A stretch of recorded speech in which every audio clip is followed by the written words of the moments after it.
If you're listening to this podcast, it's probably because a child you love and care for is differently wired. Are they also struggling in their current educational setting, seen only for what they're doing wrong while longing for positive relationships with peers and others?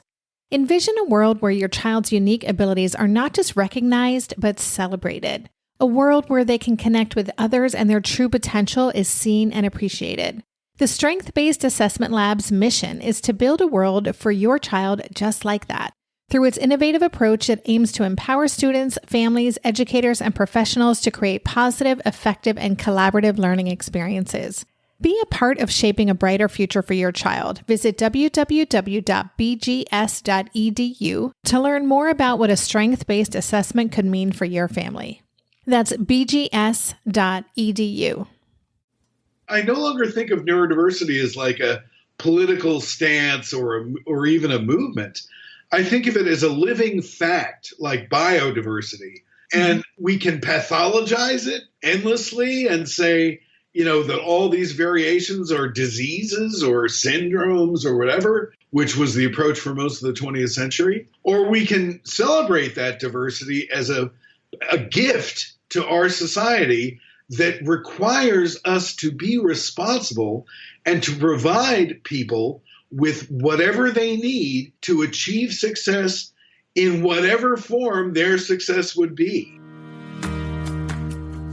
Welcome to the Tilt Parenting Podcast, a podcast featuring interviews and conversations aimed at inspiring, informing, and supporting parents raising differently wired kids. I'm your host, Debbie Reber, and today's conversation is one I am so excited to share with you. My guest is Steve Silberman, a science writer who authored the 2015 book NeuroTribes, The Legacy of Autism and the Future of Neurodiversity, a brilliant book that upends conventional thinking about autism and suggests a broader model for acceptance, understanding, and full participation in society for people who think differently. Steve's articles have appeared in Wired, The New York Times, The New Yorker, The Financial Times, The Boston Globe, the MIT Technology Review, Nature, Salon, Shambhala Sun, and many other publications. In April 2016, Steve gave the keynote speech at the United Nations for World Autism Awareness Day.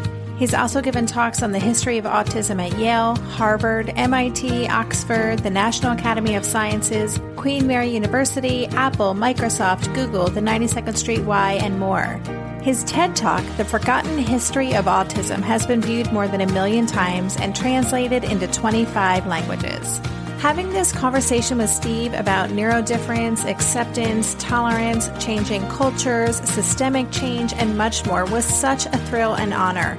Asher and my husband Darren can attest to the fact that I got off our interview feeling motivated and inspired about where we are going in this revolution to change the way difference is perceived and experienced in the world. I can't wait to share it with you.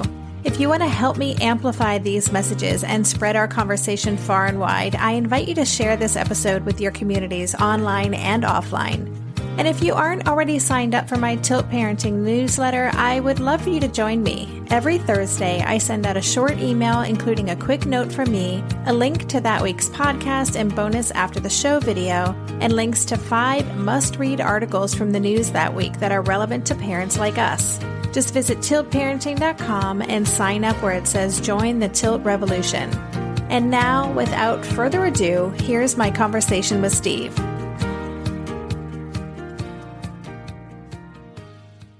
Hey, Steve, welcome to the podcast.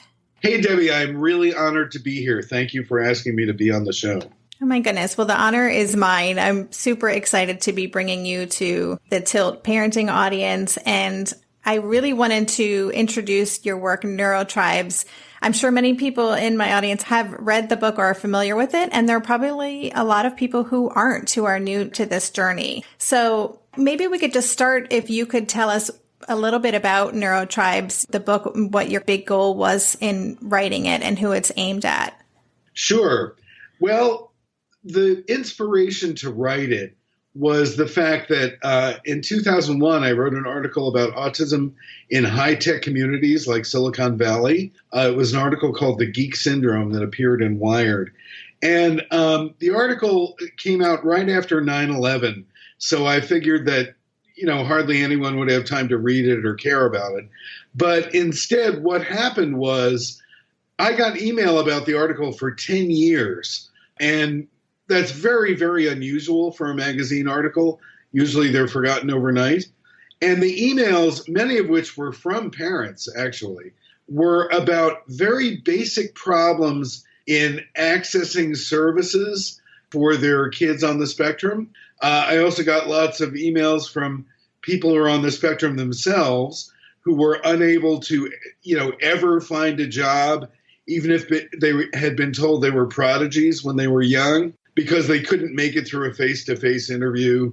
And so these emails were very heart-wrenching and really had to do with very basic failure of society to provide reasonable support and accommodations for people on the spectrum and their families. And it was causing a tremendous amount of, just the sheer volume of human suffering that I read about practically every week for 10 years after my article came out. Meanwhile, a funny thing was happening, which was that the entire world was becoming obsessed with autism. But what they were becoming obsessed with was the question as to whether or not vaccines cause autism.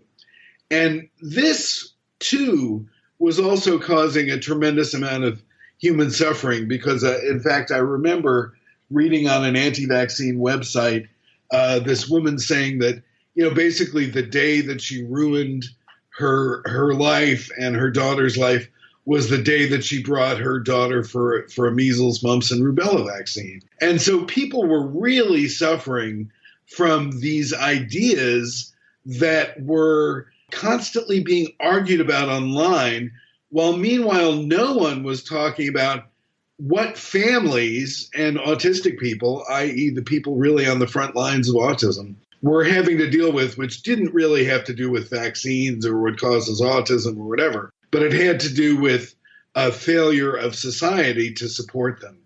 It was like every article you read for that whole decade practically, even in very deeply reported newspapers like the New York Times, would always say, we don't really know why the number of autism diagnoses, keeps going up. And I thought, really? 10 years have passed. We don't really know? Like, why don't we know this? And so as a science writer, I took it upon myself to start going back through autism history to try to figure out where the concerns of the mainstream media, which seem to be all about vaccines, and the concerns of parents and autistic people, which seem to be all about accessing services, where those two interests diverged. And what I discovered in the course of my research was that the history of autism, as it had been sort of repeated over and over again in thousands of textbooks and Wikipedia, was incorrect. And that if you understood the correct timeline of autism's discovery, that it was a lot easier to understand why the estimates of prevalence and number of diagnoses started to soar in the 1990s. And so my book is basically the story of how societal attitudes and medical models and disability rights politics changed around autism over the course of 80 years in order to try to answer questions that were literally keeping parents up at night and preventing autistic people from having, as productive and safe and secure lives as they possibly could.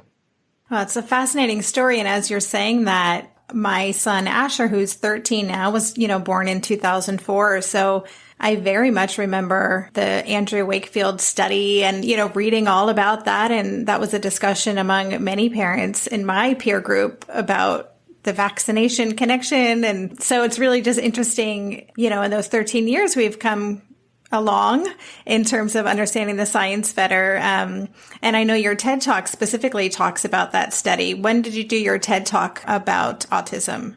I did the TED Talk about 3 years ago. It was several months before the book came out. It was sort of a lucky break in a sense that I got asked to do a TED Talk because I had done a presentation for a sort of a live performance group in San Francisco on the woman who invented the icons for the Macintosh, Susan Kerr. And the people who saw that liked the presentation. And then they were invited to give a series of talks at TED 3 years ago. And so they said, well, you can talk about anything you want. And I said, well, I have this book coming out in a few months. Do you want me to talk about that? And the reason why I talked specifically about a very basic, very simplified explanation of what's explained in much more detail in my book is that I felt like parents had been bombarded by misinformation and controversy and arguments and just so much anger on every side. The anti-vaccine people were angry at Big Pharma. And I had written about Big Pharma for Wired. I was a senior science writer for Wired for like 15 years. I knew that Big Pharma was very capable of doing terrible things, but were they doing a terrible thing about vaccines? And the more that I looked into that, Andrew Wakefield is a liar. Let me just say that up front. But when I started my book, I did not take that approach. I thought that Andrew Wakefield might be a very sincere and earnest scientist who tended to be sloppy because everyone knew that his study was badly run and that there were ethical concerns and that, it came out that he had a patent for an alternate vaccine formulation that he hoped would be adopted after the MMR was, made the object of fear and terror.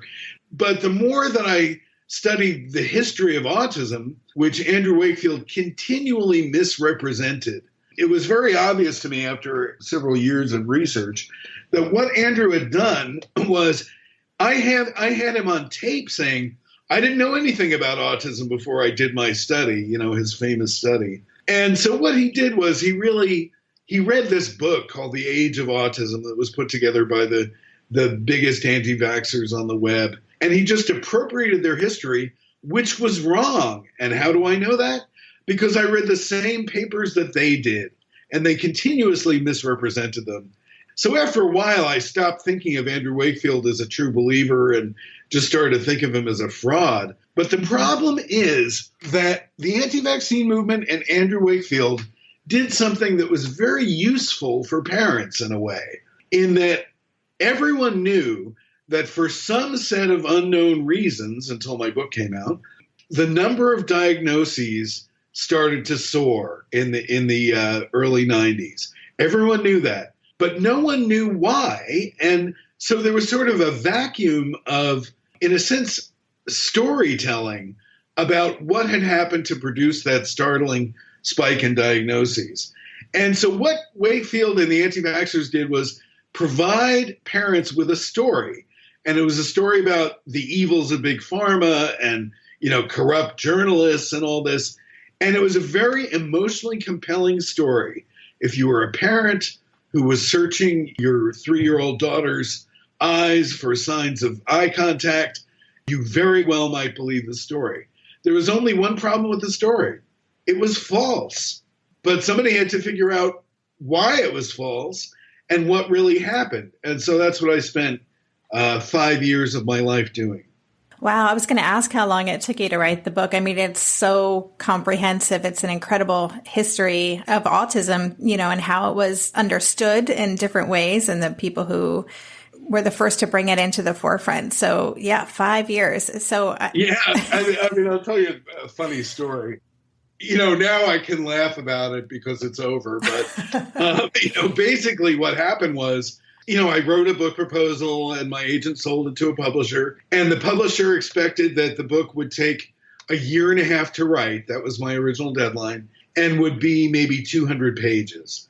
Well, a year and a half in, I had written maybe 3/4 of the introduction and half of the first chapter. And because I was a journalist who was used to, really having to be very, very diligent about meeting deadlines, I felt like a total failure. And eventually what happened was the book took 5 years to write.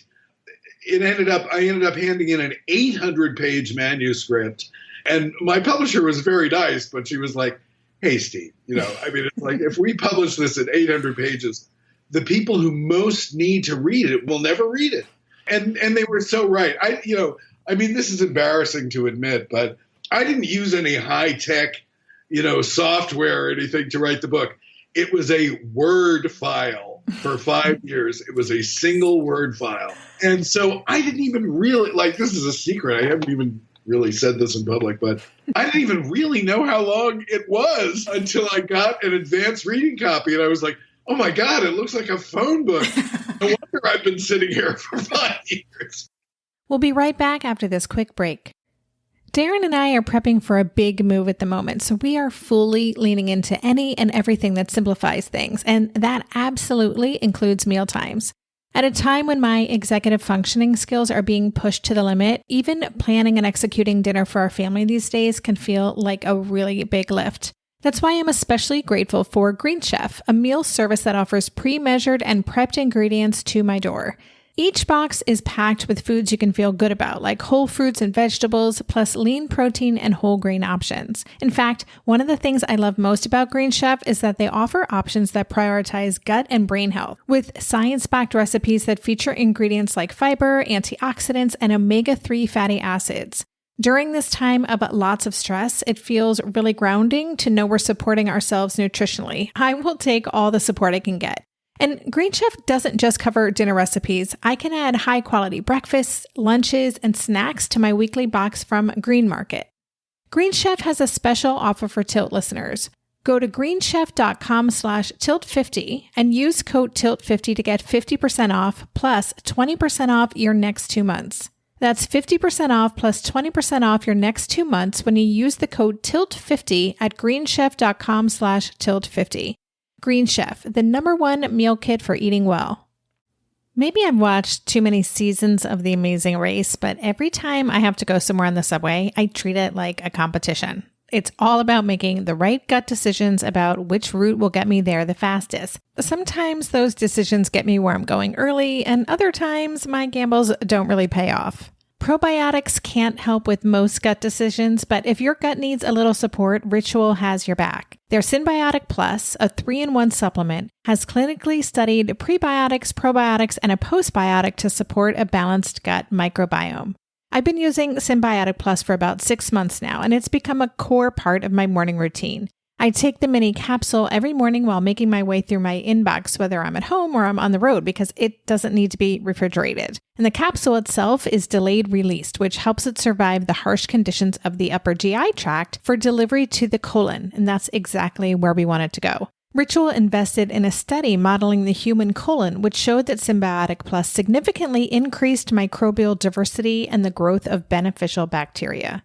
There's no more shame in your gut game. Synbiotic Plus and Ritual are here to celebrate, not hide your insides. Get 25% off your first month for a limited time at ritual.com/tilt. Start Ritual or add Synbiotic Plus to your subscription today. That's ritual.com/tilt for 25% off. Oh my goodness. Well, it is. I mean, and I'm an author as well, and I slave over my books, and each one feels like giving birth to a child. I can't even imagine 5 years on the same project and the level, just the depth that you go into. It's really an incredible work. So I guess congratulations 3 years after it came out, but it's really a phenomenal book. Well, thank you. I wanted to ask you a question. When you started to notice that Asher was different, did you ever feel like you were kind of bombarded with negative messaging about what could be happening to him and what his potential was? That's such a good question. I've never been asked that. I was so much in kind of damage control and focused on the behavioral issues. And he's a very complicated person. He has multiple diagnoses, as many differently wired people do. And there was such a lack of clarity about what might be going on. So I think I was just so caught up in, making sure that things on the playground went okay, or managing damage control with the big meltdowns and things that were happening. So I would say no. And as soon as I got that diagnosis, at first it was PDD-NOS when he was, I think, 6 or 5, and then autism spectrum disorder right before he turned 9. I was already kind of immersed in the research and feeling, I guess, inspired and motivated about his potential. Good. So Yeah. I mean, there was, one of the things that I write about in the book is that there were really a couple of generations of parents that heard nothing but bad news, about their kids' potential. Like doctors would say, I mean, I think I have a quote in the book, "This is a fate worse than death, but you must learn to bear it." And it came along with all kinds of parent blaming, because the prevailing theory among psychoanalysts for most of the 20th century was that autism was caused by, so-called refrigerator parenting. And so for a couple of generations, not only did you have to deal with your child's difficult behavior, but you had to deal with scorn and guilt from the rest of society, because the leading authorities in psychiatry were saying that you caused your child's condition.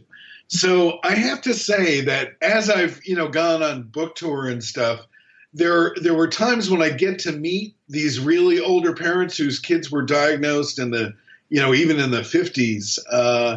And I am so in awe of their ability to not only take care of their kids, but to fight to change laws so that all disabled kids, not even just kids with autism, but so that all disabled kids would have equal access to education.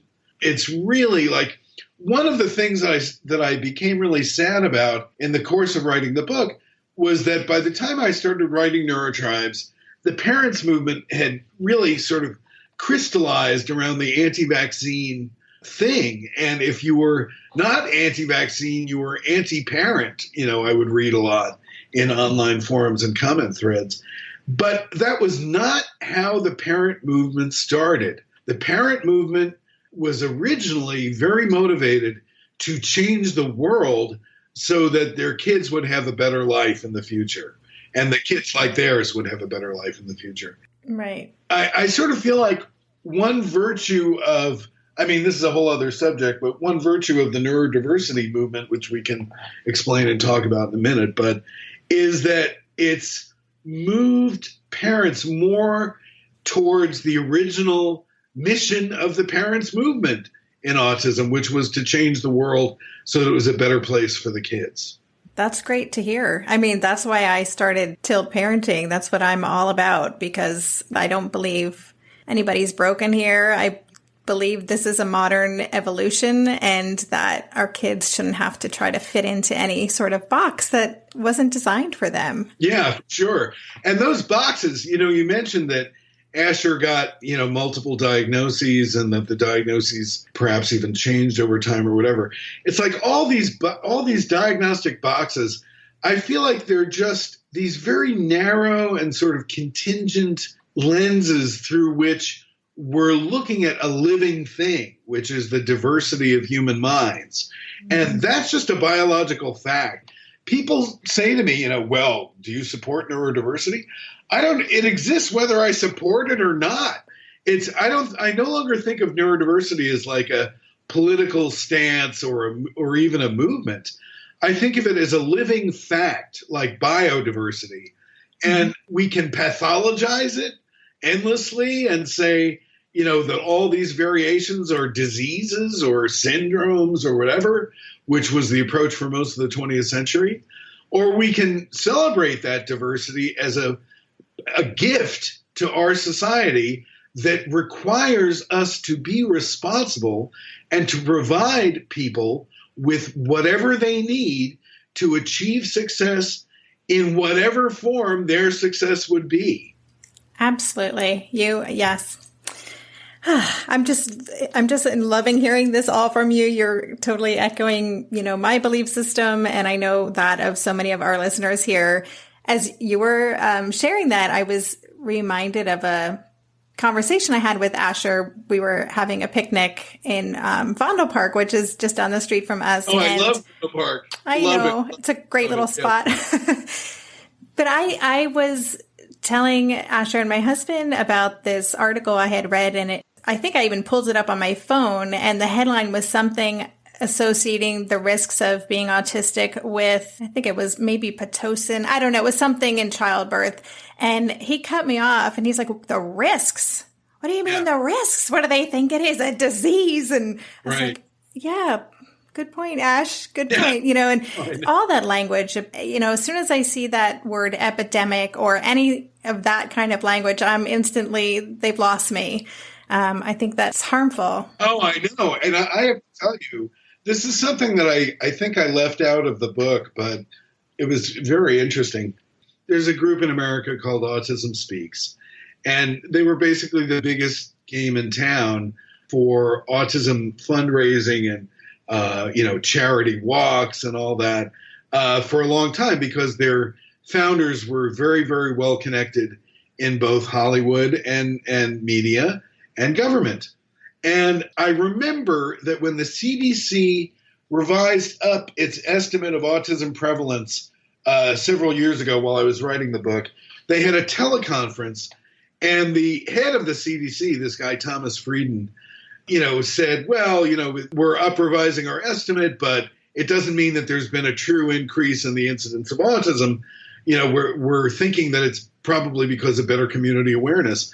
And the president of Autism Speaks at that time came out to the microphone and read from a Merriam-Webster dictionary the definition of the word epidemic. And he said, autism is now officially an epidemic in the United States. Nobody else on the panel had said anything like that. In fact, they had said the opposite. And so finally, I found out that the person who told them to go out there was the former chief science officer of Autism Speaks. And I won't say her name because I'm not here to humiliate anyone. But I ended up interviewing her, and I said, why did you use the word epidemic? It's such an inflammatory word. And she said, well, that wasn't for parents to hear. That was for policymakers to hear. If you say something like, well, there seems to be an increase in prevalence, but that may be because of community, nobody listens. But if you say the word epidemic, that gets their attention, And so she had said that word on every major national news show that night. And who's listening? Is it congressmen? Sure, a couple, probably. But millions of parents are listening, and they're terrified. Oh, my goodness. Yeah. It's the parents who are terrified that might happen to their child. It's the parents of neurotypical kids who are so grateful it didn't happen to their child. And it perpetuates this idea that it's a negative thing. And then it's autistic people themselves who feel marginalized every time it's used. That's really upsetting to hear and not surprising at the same time. Yeah. So I'm curious actually then about the response among the autism community. I told you when I first invited you on the podcast that when the book arrived, my son, I opened the Amazon package and he stole it from me before I had a chance to start reading it. And he loved the book and, it was really insightful. It was super inspiring, and parts of it were really difficult for him to kind of grapple with as he learned more about his tribe and the history of autistic people and how they've been treated. But how, as the autism community as a whole, responded to both your book and then you as an advocate for the community? Well, let's start by saying there is no such thing as the autism community as a whole. Good point. Good point. They're autistic individuals. Yes. The good news is that the vast majority of autistic feedback that I've gotten for the book has been incredibly positive, if not sort of ecstatically thankful. So I'm incredibly touched and grateful and humble for that feedback. It's been wonderful to see. And it's been great because autistic people will give the book to their parents so that they, feel better understood in their families. And autistic people were definitely one of the groups that I was trying to write for. I actually had three groups in mind when I was writing the book. One was autistic people themselves. One was parents, particularly parents who were sort of on the fence about vaccines and whether or not there was an autism epidemic.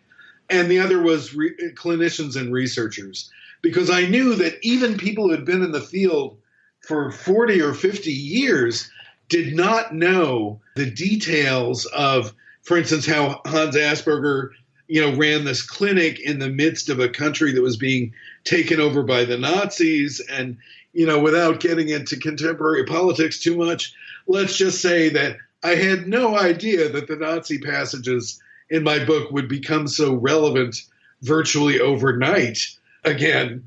And that's a frightening thing. But in any case, what was hard was that if you think about it, those three groups all have very different agendas. The clinicians and researchers are interested in improving their medical understanding of autism, but that can lead to stuff like words like risk and, causation theories and whatnot. Parents want to build a better world for their children and, just want their kids to be happy and have good lives. But that doesn't always mean that they are always in line with what autistic self-advocates want. And autistic self-advocates and neurodiversity activists can sometimes be very angry at parents because they see parents as trying to speak for them, with groups like Autism Speaks. So it wasn't just that there were three groups with three very different agendas. The dark secret is that they were all kind of at each other's throats in a way. Like the autistic self-advocates really didn't trust the researchers and clinicians because they were aware of this long history of abuse and bogus theories and, all that. So it was what took me 5 years really was trying to come up with a book that would speak to all of those groups. We'll be right back after this quick break. Hey there, it's Debbie. I love making this show and sharing conversations about how to support our awesome neurodivergent kids. I've seen how even one little insight from an interview can spark a big shift in daily life. But I know that raising complex kids can be messy and lonely. And just when we think we figured it out, something comes up that boots us right back to feeling overwhelmed and stuck. That's why I've poured everything into creating a way for parents like us navigating complex parenting journeys to join together and chart a path that feels positive, hopeful, and doable. It's the brand new Differently Wired Club experience. In the club, you'll get personal support from me and other seasoned parent coaches, 6 live calls every month where you can connect and get your personal questions answered, the opportunity to learn directly from authors and experts like I have on this show, monthly themes for getting specific and tactical, an exclusive private podcast feed, and the best, most generous community of parents. Seriously, these folks show up for themselves and each other, and that right there is really everything, because it's a daily reminder that we're not alone. Our kids aren't broken, and we have totally got this. The recently rebooted Differently Wired Club is on a brand new platform with its very own iOS and Android app. It is such a great space. However you learn, whatever your style, no matter the ages, genders, and neurodivergent profile of your children, the Differently Wired Club can help you cultivate the positive shifts you're hoping for. Join us today by going to tiltparenting.com/club. That's tiltparenting.com/club. I hope to see you on the inside. If you like this show, there's a decent chance you'll also enjoy the Shameless Mom Academy. Hi, I'm Sarah Dean, the founder and host of the Shameless Mom Academy. The Shameless Mom Academy is a podcast for moms that centers moms more than it centers your kids. I'm not going to teach you how to make baby food or how to make your 3-year-old or 13-year-old stop having tantrums. Instead, I'm going to bring you back to yourself. For the last 20 years, I've been helping moms through growth and transformation. Inside the Shameless Mom Academy, I help you identify who you are and who you are becoming. Look, motherhood is hard. It brought me to my knees many times and sometimes still does. Returning to who I am and who I am becoming allows me to decide how to show up in all those sticky motherhood moments, but also in all my other relationships and in all the ways I show up in my various communities. So come check out the Shameless Mom Academy wherever you listen to podcasts. I'm willing to bet you'll leave feeling a little inspired and maybe even completely fired up. And you'll probably laugh a few times because I promise we never take ourselves too seriously over here. With 700 episodes to choose from, you're likely going to find something that sparks and speaks to you inside the Shameless Mom Academy. Now, within the autistic community specifically, as I say, the vast majority of the feedback has been tremendously positive. There is a small but loud minority of autistic people, and I mean really small, but sometimes really loud, who think I shouldn't have written the book because I'm not autistic myself. I'm neurotypical. And I think they have a valid point. Imagine if a guy came along and said, I'm going to write the definitive history of feminism, or some white guy wrote the big book on the civil rights movement. And I'm gay, and so if I heard, there's this new book that everyone's reading about gayness that was written by a straight guy, I'd be like, really? I mean, I'd read it. Yeah. I wouldn't dismiss it, But in any case, I can't help that. I was born this way. I can't change, I came to autism because I was a very well-established science writer at Wired. So I did not come to autism through a personal or family connection.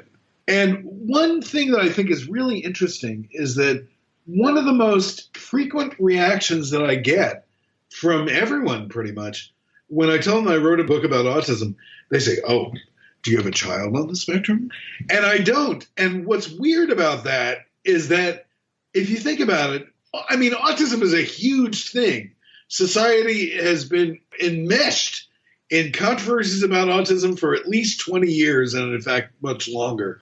Autism is also very common. Lots of people are on the spectrum. So why wouldn't a science writer write about it? And I think the reason that people ask me that is because of a sort of holdover belief that autism is rare. And so that you wouldn't write about it unless you, in a sense, were forced to by your fate. And I wrote about it by choice because I thought that families and autistic people were suffering much more than they should. So in terms of me being neurotypical, yes, I'm sorry. But I hope that in both my books and my talks that I have tried to be as good an ally to the autism rights movement as I could. And I often, when people ask me to do talks or whatever, I often say, well, could we do a panel where I talk to autistic self-advocates? And I try to, in a sense, deflect the spotlight onto autistic voices as much as I can. That's great. I was curious about that. And I know there is a very active, actually, autistic community that I follow on Twitter. And but in many ways, I think you're exactly right. It isn't a rare thing. You're a science writer. You're kind of the perfect person to write this book. And I think, a parent who has a child on the spectrum or someone on the spectrum, this would have been a different book, not to say a less valuable book, but a different book. Yeah. And also, I mean, I don't want to dwell on those negative reactions, and they have every right to them. But a couple of people have said, like, well, an autistic person should have written this book. Why did this guy do this? And it's like, I did the historical work. It's not like I copied stuff, from the neurodiversity movement or the autism rights movement. It's true that the last part of the book is about the autism rights movement, but it's not like the whole book, was just laying out there on people's blogs, waiting for me to come along and scoop it up, I had to do unbelievable, obsessive, dare I say, even autistic-like deep dives into historical archives. And, I've never read so many case histories in my life. And in fact, I want to tell you this quick story. One of the first things that I did for the book that turned out to be one of the most important things that I ever did for the book was that I went to an autistic retreat called Autreat. So it was a retreat run by autistic people for autistic people. I had to get an exemption, actually, as a neurotypical observer, because normally it was just for autistic people. So I spent a week with a bunch of great autistic adults, and there were some kids there, but mostly it was people in their 20s and 30s and 40s. And it was one of the most liberating, stress-free, delightful, bluntly honest, environments I've ever been in. In other words, I was immersed in autistic culture. And when I came back from that, for one thing, the neurotypical world, the so-called real world, seemed awful. It was like, everyone was constantly pushing, their own ego trips and lying slightly for social grease, and in fact, I remember this hilarious moment at Autry when I had met this guy the night before. And so I saw him the next morning. And so I did the neurotypical thing. And I went up to him and I said, "Hey, buddy, how did you sleep?" And he said, "Why?" And it was actually a really good question. Why was I making this, small talk? So it was challenging in a good way. And when I got back to my desk where I'm sitting right now to really, tackle writing NeuroTribes, I start writing a description of what autism is. And, it was sort of a distillation of 1,000 textbooks I'd read. And I literally stopped myself and I said, "Steve, what are you doing? These people are not like this. You were just with them for a week. They're full human beings. You can't say that, well, autistic people don't get humor and irony. Are you kidding? Like, they were incredibly witty and ironic, cunningly witty and ironic, at times." So the experience of being immersed in autistic culture just for a week was like a bath that washed away my stereotypes before I started writing. That's awesome. Thanks for sharing that story. I love it. So, all right, I have one more question before we end this conversation, which I wish could just go on and on. But one of my biggest goals is to help parents like me, and, Tilt serves parents with differently wired kids of all kinds of neurodiversity. Yeah. And I really believe that we as parents of these kids are in the best possible position to try to push the needle forward in terms of how our kids and neurodiverse people in general are treated in the educational system and in society and so forth. I'm curious to know what thoughts you have on how, maybe where you see the neurodiversity movement going, or how we as a community of engaged parents can play a role in pushing that forward. Well, one thing I like are parents, organizations, or blogs and whatnot that are open to listening to the voices of autistic adults, because I think it's really important. I think the future, well, even the present, but also the future of the neurodiversity movement is in neurodivergent individuals joining together with parents rather than seeing them as the enemy. Some parents are the enemy, and, some neurodiversity activists are really rough to work with.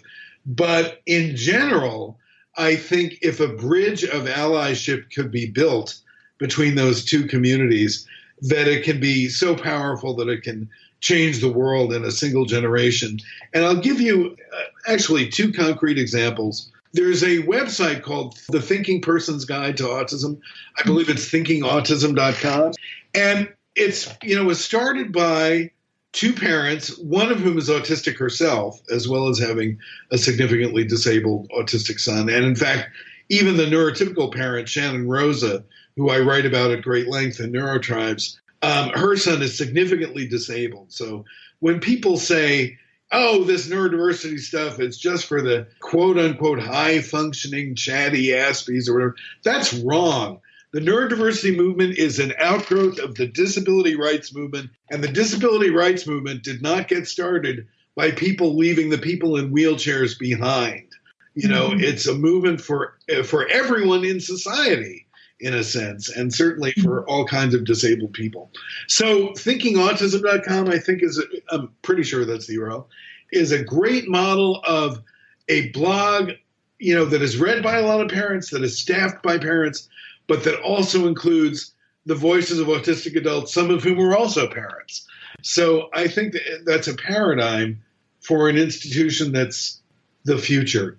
Another thing that I would recommend to your audience is a different book than mine, Uniquely Human by Barry Prezant. Yes. It is. I'm trying to get him on the show. Oh, I can put in a good word for him. Oh, awesome.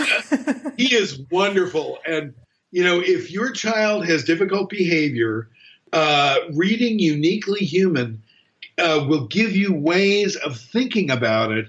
There's not much overlap with my book, but the two books came out virtually the same month, I think. And both Barry and I immediately recognized that they were like sister books in a way. My book was the history and his book was the lessons of the applied history. in a sense. And one of the reasons why Barry's book is so good is because he's listened to autistic people, both his clients and other autistic people, for decades now. So it's informed by autistic experience, but it's a book that's really written for parents. So, that's a good book. There's another book out there called The Real Experts that was written by autistic people that has some very hopeful and inspiring messages from autistic people to young autistic people. And, I think autistic peer mentoring is really important. I've seen the magic that can happen when even a nonverbal kid hangs out with an autistic adult who is verbal, and there's so many times these days you hear, low, quote unquote, low functioning people and high functioning people, they don't even have the same condition. Well, if you put a nonverbal child with an autistic adult who can talk, you often see that they relate to one another. And Temple Grandin talks about this too, from personal experience, that there's a kind of vibe that they can get on that is good for both of them. And so I think autistic peer mentoring is going to be a really big thing in the future. And so those are the directions that I see us going. That's great. Thank you. And thank you for sharing those resources. And I will make sure they're all on the show notes pages. So listeners, you can check out the Thinking Person's Guide to Autism and all the books that Steve has recommended. And Steve, I wish we could go on, but I'm going to let you get on with your day. And I just want to say thank you so much. This has been such a fascinating conversation, and I'm grateful just for your insight and your perspective and your stories. And apparently were the first to find out a few inside scoops about your book. So that's kind of cool too. So thank you so much. Thanks so much. I really appreciate it. And it's been a delight. You've been listening to the Tilt Parenting Podcast. For the show notes for this episode, including links to Steve's website, his book NeuroTribes, and the other resources we discussed, visit tiltparenting.com/session91. And don't forget to check out my After the Show short video where I share my top takeaways from my conversation with Steve. You'll find a link on the show notes page, or you can go straight to tiltparenting.com/aftertheshow. If you enjoy the Tilt podcast and would like to help me cover the costs of producing it, please consider signing up for my Patreon campaign. Patreon is a simple membership platform that allows people to make a small monthly contribution, as little as $2 a month, to fund the show. If you want to help, visit patreon.com/tiltparenting. Lastly, if you like what you heard on today's episode, I would be grateful if you would take a minute and just head over to iTunes and leave us a rating or a review.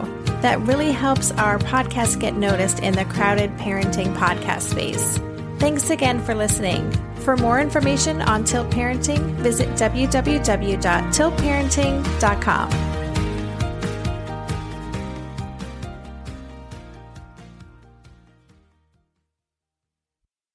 If you're a parent, I invite you to join us at the Mindful Mama podcast, where it's all about becoming a less irritable, more joyful parent. With sometimes hilarious and always thought-provoking experts and friends, at Mindful Mama, we know that you cannot give what you do not have. And when you have calm and peace within, then you can give it to your children. I'm Hunter Clark Fields, and I can't wait to see you there. Listen in to the Mindful Mama podcast.